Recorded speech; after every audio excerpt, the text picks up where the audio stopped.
تو موجودہ دنیا پریپریشن کے لیے، موجودہ دنیا تیاری کے لیے ہے، لیکن موجودہ دنیا کو اللہ تعالیٰ نے امتحان کی مصلحت کے طور پر اس طرح بنایا ہے کہ یہاں ہمیشہ انسان غفلت میں پڑا رہے۔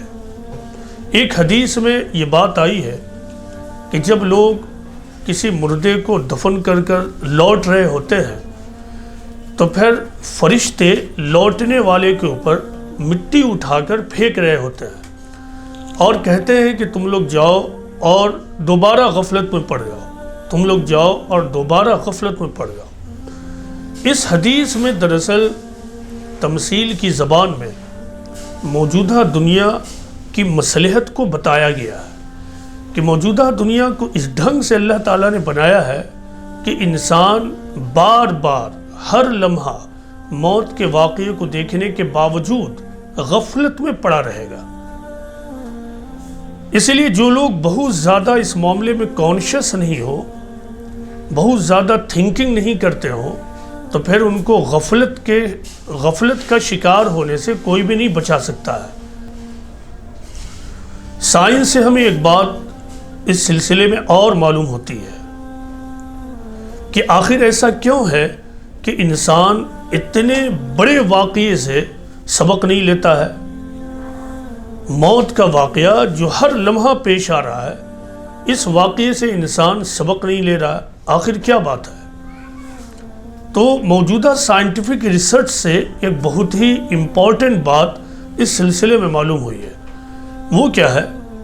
ہیومن باڈی کا اسمالسٹ لیونگ یونٹ سیل ہے۔ ہر سیل کے اندر ایک نیوکلیس ہوتا ہے، اس نیوکلیس کے اندر کروموزومز ہوتے ہیں، کروموزومز کے اوپر ڈی این اے ہوتے ہیں۔ ہر انسان کے اندر ٹریلین سیلز موجود ہیں، اور ان سیلز کے اندر ڈی این اے موجود ہے۔ سائنس ہمیں یہ بتاتی ہے کہ انسان کے بارے میں تمام انفارمیشنز اس ڈی این اے میں موجود ہے۔ فار ایگزامپل، ایک انسان کا کلر کیسا ہوگا، اس کی ہائٹ کیسی ہوگی، اس کا ہیئر کلر کیسا ہوگا، اس کے کانوں کا لوب کیسا ہوگا، وغیرہ وغیرہ۔ تو ایک انسان کے بارے میں جو بھی انفارمیشنز ہیں وہ ڈی این اے کے اندر موجود ہوتا ہے، اور یہ انفارمیشنز اتنا زیادہ ہیں کہ ایک سائنٹسٹ کے مطابق اگر اس کو ڈیکوڈ کیا جائے، یعنی ان انفارمیشنز کو ڈیکوڈ کر کے رائٹنگ میں لانے کی کوشش کی جائے، تو انسائکلوپیڈیا بریٹینیکا جیسے والیومینس انسائکلوپیڈیا کے تقریباً 1 ملین پیجز کی ضرورت ہوگی۔ یعنی ایک انسان کے ڈی این اے میں اتنا زیادہ انفارمیشن موجود ہے،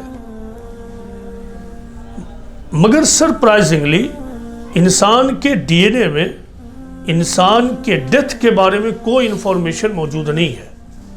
یعنی انسان کی ڈیتھ کس وقت آئے گی، کب آئے گی، کس عمر میں آئے گی، یہ انفارمیشن موجود نہیں ہے۔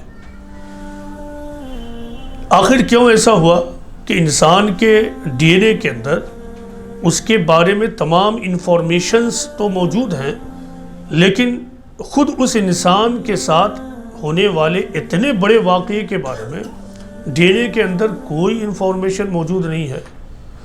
قرآن و حدیث پر غور کرنے سے اس کا جواب ملتا ہے۔ اس کا جواب یہ ہے کہ ایسا اس لیے ہے کہ اللہ تعالیٰ ہر انسان کا ٹیسٹ لینا چاہتا ہے۔ لہٰذا اگر کسی کو یہ بتا دیا جائے کہ فلاں وقت میں اور اس دن تمہاری موت ہونے والی ہے، تو عین ممکن ہے کہ انسانوں کی میجورٹی اپنے آپ کو کریکٹ کرنے لگے۔ لیکن اللہ تعالیٰ کو یہ مطلوب ہے کہ انسان امتحان کی حالت میں رہتے ہوئے اپنے اوپر اصلاح کا پروسیس جاری کرے، یعنی اس کے سامنے چیزیں ڈاؤٹ فل ہوں، چیزوں کے ڈاؤٹ میں رہنے کے باوجود وہ حقیقت تک پہنچ لے، وہ حقیقت کو ڈسکور کر لے۔ یہ امتحان کی مصلحت ہے۔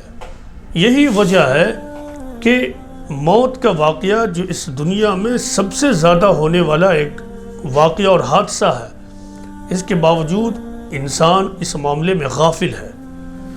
تو اب ضرورت کیا ہے کہ انسان اس معاملے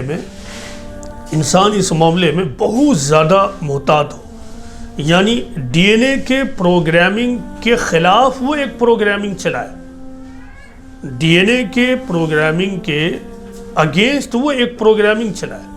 تو جب ایک انسان اپنے ڈی این اے کے پروگرامنگ کے اگینسٹ ایک پروگرامنگ کرے گا، تب یہ ممکن ہوگا کہ ایک انسان موت کے بارے میں بہت زیادہ اویئر رہے۔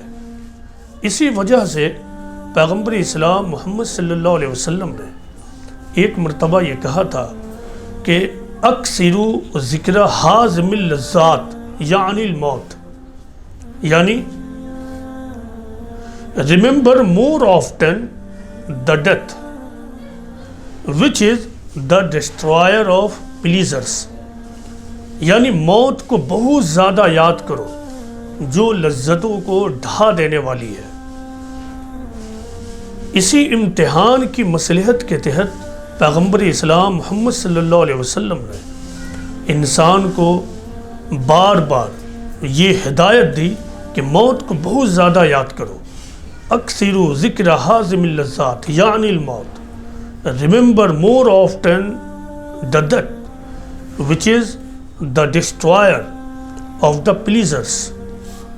دیکھیے اس حدیث میں جو پلیزر اور لذت کا لفظ ہے کسی لیمیٹڈ سینس میں نہیں ہے، یعنی یہ صرف کھانے پینے کے سینس میں نہیں ہے کہ موت کو یاد کرو اور کھانے پینے کی لذت ختم ہو جائے گی۔ لذت سے مراد ہے انٹرسٹ۔